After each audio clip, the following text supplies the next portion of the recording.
शुरुआत माइकल से होती है।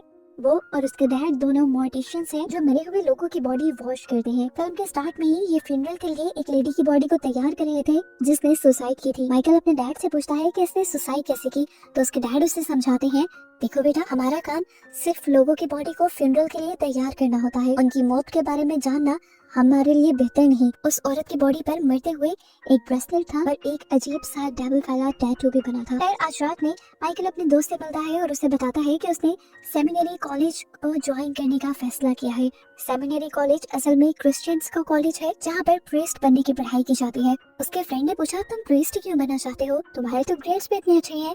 तो उसने कहा, हमारी फैमिली में सिर्फ दो ही काम हो सकते हैं, या तो मैं मोर्टिशियन बन सकता हूँ या फिर प्रीस्ट।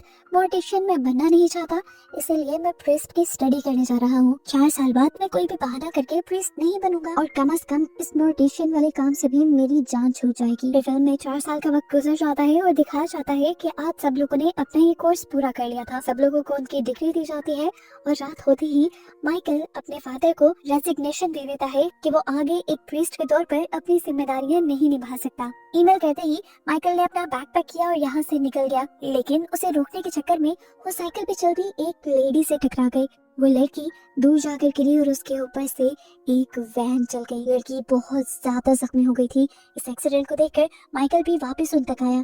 माइकल ने देखा कि उस लड़की की हालत बहुत ज्यादा खराब थी। इस टाइम माइकल का हुलिया बिल्कुल एक प्रीस्ट जैसा था। तो उस लड़की ने माइकल को देखकर कहा कि प्लीज मुझे ब्लेसिंग दे कि मेरी मौत आराम से आ जाए। हालांकि माइकल ये सब करना नहीं चाहता था, लेकिन वो एक मरती हुई लड़की को इनकार भी नहीं करना चाहता था, इसीलिए उसने एक प्रीस्ट के तौर पर उसे ब्लेसिंग दे दी। खैर अगले दिन अब दोबारा फादर माइकल से मिलते हैं और उसे कहते हैं कि मैं तुम्हारा वो लेटर आगे नहीं सेंड कर रहा। मुझे लगता है कि तुम बहुत अच्छे प्रीस्ट भी बन सकते हो और एग्जॉर्सिस्ट भी बन सकते हो। एग्जॉर्सिस्ट की पोस्ट भी काफी अच्छी होती है, पर वैसे भी हर साल इस दुनिया में डिमोनिक एक्टिविटीज बढ़ रही है। तुम्हारा एग्जॉर्सिस्ट बनना इस दुनिया के लिए भी फायदेमंद साबित हो सकता है। लेकिन माइकल ने कहा, फादर मुझे प्रीस्ट बनने में कोई इंटरेस्ट नहीं है।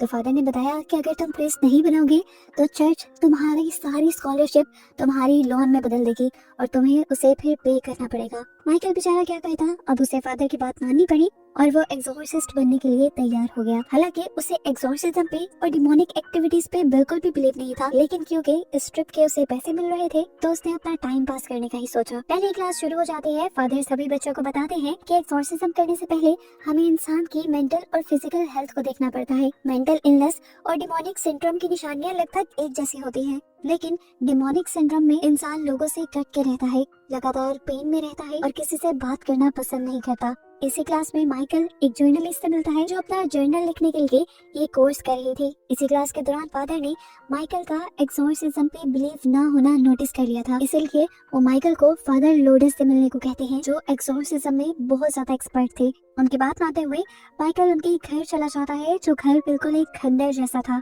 फादर उसे घर के अंदर ले जाते हैं जहाँ पर उसकी एक क्लाइंट आई हुई थी। इस लड़की को देखकर माइकल को नहीं लग रहा था कि ये पोजेस्ड होगी, वो बिल्कुल नॉर्मल लग रही थी। तो उसने फादर से सवाल किया, आपको कैसे पता है कि ये लड़की पोजेस है? तो फादर ने उससे कहा कि तुम अपनी कोई चीज एक बैग में डाल दो। माइकल को उनकी बात की समझ नहीं आई, लेकिन उसने एक अमेरिकन डॉलर बैग में डाल दिया और उसके बाद वो लोग उस लड़की के सामने चले गए। फादर ने लड़की से पूछा, बताओ माइकल के बैग में क्या है? लड़की ने कहा, मुझे कैसे पता हो सकता है? फादर ने उसे गेस करने को कहा। लड़की ने गेस करने से मना कर दिया। फादर ने उस पे जोर डालना शुरू किया तो उसके अंदर का डीमन जाग गया और आखिर उस लड़की ने बता दिया कि माइकल के बैग में एक अमेरिकन डॉलर है, जिसे बाद में माइकल ने निकाल के भी दिखा दिया। और यहाँ फादर ने बताया कि पोजेस्ड हुए लोगों को डिमोनिक पावर्स की वजह से छुपी हुई चीजों का भी इल्म होता है और यही पोजेशन की सबसे बड़ी निशानी है। अब फादर उसका एक्सोर्सिज्म शुरू कर देते हैं। उसके सर पे हाथ रखते हुए वो लैटिन में बहुत सारे मंत्र पढ़ते हैं, जिसकी वजह से डेमन को बहुत ज्यादा दर्द हो रहा था और वो फादर को अजीबोगरीब गालियां भी दे रहा था। लेकिन फादर ने अपना काम जारी रखा और आखिर वो डेमन कंट्रोल में आ गया। ये दोनों यहाँ से चले गए और फिर माइकल ने फादर से सवाल किया कि क्या डेमन चला गया है? फादर ने कहा, नहीं, अभी वो सिर्फ कंट्रोल में आया है। डीमन को भगाने में और स्पिरिचुअलिज्म में काफी सारा वक्त लग जाता है और ये बहुत पेशेंस का काम है। खैर माइकल अब वापस अपने हॉस्टल में चला जाता है और वहाँ जाकर जैसे ही वो पॉकेट में हाथ डालता है तो उसकी पॉकेट से एक ब्रेसलेट निकलता है। ये उस लेडी का था जिसे मूवी के स्टार्ट में उसने फ्यूनरल के लिए तैयार किया था। ये उसकी पॉकेट में कैसे आया था ये जानने के लिए वो अगले दिन दोबारा फादर लूकस के पास जाता है और उससे कहता है कि आप दोबारा उस लड़की को बुलाएं और उससे पूछें क्या ये ब्रेसलेट उसने मेरी पॉकेट में डाला था। इस लड़की को बुलाया जाता है और उससे इस ब्रेसलेट के बारे में पूछा जाता है तो लड़की कहती है कि ये ब्रेसलेट शैतान ने डाला है। अब फादर उसके अंदर के शैतान को भड़काना शुरू कर देते हैं और माइकल ये ब्रेसलेट दोबारा उस लड़की के हाथ पे बांध देता है। शैतान के उभरते ही वो लड़की जैसे पागल सी हो जाती है और माइकल से कहती है वो औरत याद है जिसे तुमने उस दिन नहलाया था, वो लड़की तुम्हें हेलो बोल रही है। उसकी ऐसी हालत देखकर फादर उसे कंट्रोल करने लग जाते हैं जबकि शैतान उस लड़की के ऊपर हावी होकर माइकल का भी गला दबाने लगता है।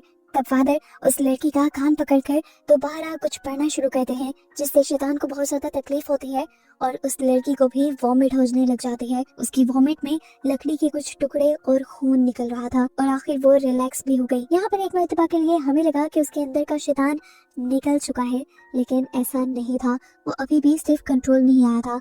आज के इस हादसे के बाद माइकल को थोड़ा बहुत एक्सोर्सिज्म पे बिलीव होने लगा था। अगले दिन फादर लूकस दोबारा उसे अपने घर बुलाते हैं क्योंकि उन्हें एक और एक्सोर्सिज्म के लिए किसी के घर जाना था। आज मौसम काफी ठीक था लेकिन फिर भी फादर ने उसे एक अम्ब्रेला दे दी और कहा कि रास्ते में बारिश हो जाएगी। माइकल को उनकी बात अजीब लगी लेकिन ये लोग चल पड़े और रास्ते में सच में बारिश हो गई। ये लोग अब उस बच्चे के घर गए जिसका कहना था कि उसे एक डिमोनिक हॉर्स तंग करता है। उसकी कमर पर एक हॉर्स के मारने के निशान भी थे और वो इन चीजों से बहुत ज्यादा तंग था। खैर फादर अब उसका एक्सोर्सिज्म शुरू कर देते हैं और उसके एक्सोर्सिज्म के बाद बच्चा माइकल को देखकर अपनी मॉम के कान में कुछ अजीब सी बात कहता है जिससे उसकी मॉम उसे डांट देती है और ऐसी कोई बात ना कहने को बोलती है। उसके एक्सोर्सिज्म के बाद फादर और माइकल दोनों अपने घर आ जाते हैं जहाँ फादर को कॉल आती है और पता चलता है कि उनकी पहली पेशेंट जिसका नाम रोजरिया था उसे सुसाइड करने की कोशिश की है और उन्हें फौरन हॉस्पिटल बुलाया जाता है। इस टाइम रोजरिया की हालत बहुत ज्यादा खराब थी, कोई भी उसे हैंडल नहीं कर पा रहा था,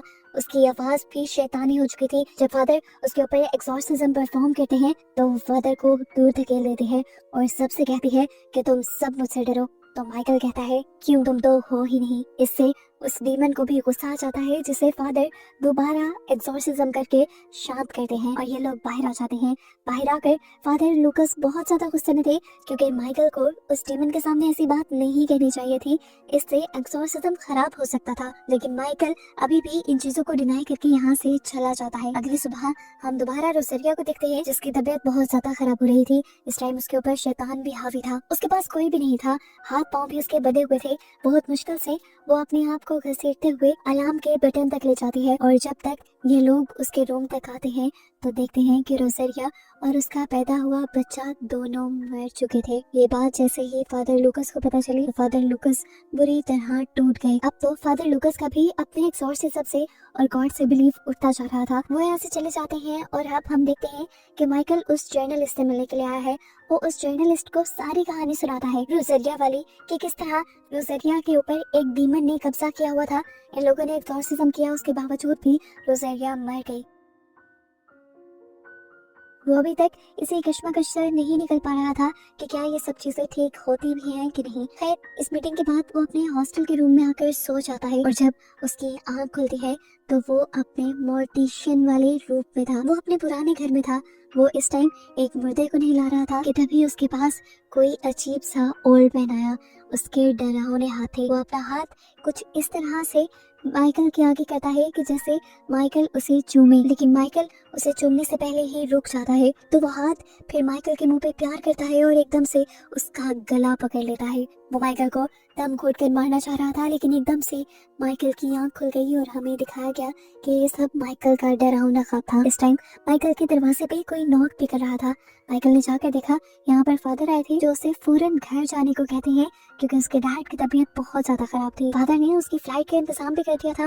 माइकल एयरपोर्ट तक भी पहुंच गया लेकिन उसे पता चला कि किसी हादसे की वजह से सारी फ्लाइट्स बंद हो चुकी हैं। माइकल टूट कर अपने हॉस्टल रूम में वापस आ जाता है और देखता है कि अब उसका पूरा रूम मेंढकों से भरा हुआ था। खैर इस सीन के बाद हमें दोबारा फादर लूकस को दिखाया जाता है जो अब शीशे के सामने खड़े शेव कर रहे थे और एकदम से उन्होंने अपने गाल पे कट लगा लिया। उनकी ऐसी अजीब हरकतों की वजह ये थी कि फादर लूकस असल में पोजेस्ड हो गए थे। क्रिश्चियनिटी में माना जाता है कि अगर कोई प्रीस्ट एक्सोर्सिज्म करने में फेल हो जाए तो डिमोनिक पावर उसे ही पोजेस कर लेते हैं, और फादर लूकस के साथ भी कुछ ऐसा ही हुआ था। असल में वो रोजरिया का एक्सोर्सिज्म ठीक तरीके से परफॉर्म नहीं कर पाए थे। वो उसके डीमन को जब कंट्रोल नहीं कर पाए तो उनका अपना ही फेथ कम होने लगा। उनका जब फेथ कमजोर हुआ तो डीमन ने उन्हें ही पोजेस करना शुरू किया, और उनके पोजेशन की निशानी ये भी थी कि उन्हें बारिश होने का पहले से ही पता चल गया था। ये भी डिमोनिक पावर की वजह से हुआ था। और जब वो बच्चे का एक्सोर्सिज्म करने गए थे तब भी वो बच्चे की कमर पे घोड़े के पाँव का निशान देखकर जोर जोर से हंसने लगे। असल में उस टाइम उनके अंदर डीमन ही था, और अब रोजरिया के मरने के बाद उनका अपना फेथ बिल्कुल खत्म हो चुका था।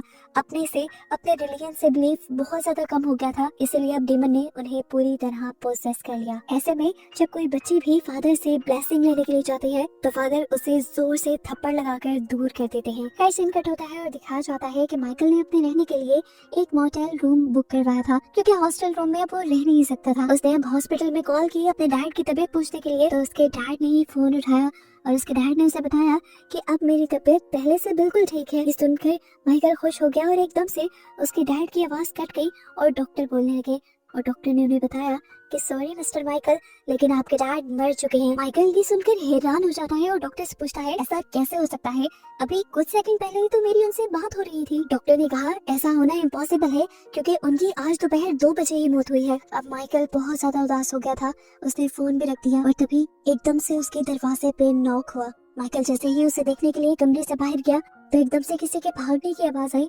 लेकिन वहाँ पर तो कोई भी नहीं था।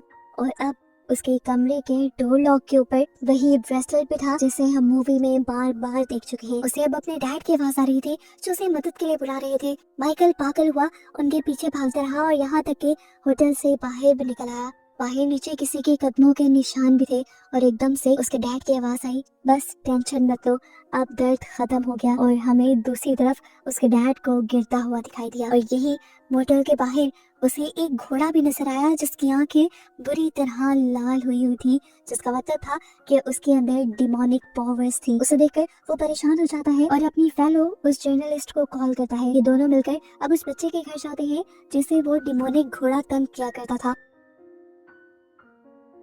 माइकल यहाँ जाते ही सबसे पहले उस बच्चे की माँ से पूछता है कि उस दिन आपके बेटे ने आपको क्या कहा था। तो वो औरत बताती है इसने कहा था कि तुम्हारे डैड की जल्द ही मौत हो जाएगी। और ये सुनकर माइकल हैरान हो जाता है क्योंकि सच में उसके डैड भी मर चुके थे। माइकल अब उस बच्चे से पूछता है आखिर तुम्हें ये बात किसने बताई थी। तो बच्चे ने बताया मुझे ये बात उसी ने बताई है जिसे तुम रात को देख चुके हो। माइकल अब परेशान हो चुका था, उसे पूरी तरह इन चीजों पे यकीन हो गया था और अब उसे मदद चाहिए थी। वो मदद के लिए फादर लूकस के घर जाते हैं तो देखते हैं कि फादर लूकस तो बारिश के नीचे बैठे हुए थे, अपने आप को भुलाए। उन्हें कुछ पता नहीं था, वो शायद होश में ही नहीं थे। जर्नलिस्ट और माइकल उनको उठाकर उनके घर के अंदर लेकर जाते हैं। घर आने के बाद फादर थोड़े से होश में आए थे। उन्होंने माइकल से कहा कि तुम फौरन ही चर्च से फादर को बुला लो जो तुम्हारे टीचर हैं, क्योंकि ये डीमन बहुत ही ज्यादा चालाक है और ये सब करने से पहले तुम मुझे जरूर बांध देना। माइकल समझ गया था कि फादर लूकस भी उस डीमन की पोजेशन में आ चुके हैं। वो जल्दी से चर्च कॉल करता है तो उसे पता चलता है कि फादर जेवियर तो आउट ऑफ टाउन थे और 2 दिन बाद आने वाले थे। सिचुएशन को कंट्रोल करने के लिए अब वो क्या भी करते, माइकल खुद ही एक्सोर्सिज्म परफॉर्म करने का फैसला करता है। लेकिन क्योंकि माइकल को पहले एक्सोर्सिज्म पे बिलीव नहीं था, उसका फेथ ज्यादा अच्छा नहीं था, तो यहाँ डीमन उसे ही कमजोर करने की कोशिशों में लग जाता है। ये शैतान अब फादर लूकस को भी बहुत ज्यादा तंग कर रहा था, उन्हें दर्द दे रहा था। इसलिए माइकल और जर्नलिस्ट फादर को बिठाकर कुर्सी से बांध देते हैं। लेकिन ये शैतान बहुत ज्यादा ताकतवर था, कुर्सी पे बैठे हुए ही उसने उस लड़की को बेहोश कर दिया और अपनी रस्सियां तोड़कर एकदम से उसने माइकल के ऊपर हमला कर दिया। उसने माइकल का गला पकड़ लिया और उसके दिमाग को भी अपने कंट्रोल में करने लगा। वो माइकल को पोजेस करके उससे पूछता है बताओ तुम किस पे यकीन रखते हो, बताओ कि मैं कौन हूँ, मैं कितना ताकतवर हूँ। उसकी बातों से माइकल पोजेस होने लगता है और कहने लगता है हाँ तुम डीमन हो, तुम सबसे ज्यादा ताकतवर हो और मैं डीमन पे बिलीव करता हूँ। हालांकि ये सब कहते हुए उसके दिमाग में बार बार गॉड की याद आ रही थी, उन सब पलों की याद आ रही थी जब जब वो अपनी मॉम के साथ चर्च में जाता था, जब उसकी मॉम उसे गॉड के बारे में बताती थी। उसके हाथ में इस टाइम क्रॉस भी था जिसे उसने अच्छे से पकड़ा हुआ था। लेकिन जब उसने डीमन से ये कहा कि हाँ मैं तुम पे बिलीव करता हूँ, तो उसकी आंखें बदल गई, बिल्कुल सफेद पड़ गई। यानी डीमन उसे अच्छी तरह पोजेस कर चुका था। इससे पहले कि डीमन अब उससे भी कोई नुकसान पहुंचाता, उसे वो पल याद आ जाता है जब उसकी मॉम ने उसे गॉड की पिक्चर दी थी। और उसी टाइम माइकल कह देता है, नहीं मैं तुम पर नहीं, मैं गॉड पे बिलीव करता हूँ, मैं गॉड को एक्सेप्ट करता हूँ अभी और इसी वक्त। ये कहते ही माइकल की आंखें दोबारा नॉर्मल हो जाती है। वो जब अपने फेथ को अपनाता है तो एकदम से उसके पावर्स वापस आ जाते हैं और इन्हीं पावर्स से वो उस डेमन को कंट्रोल करने लगता है और उससे उसका नाम पूछता है।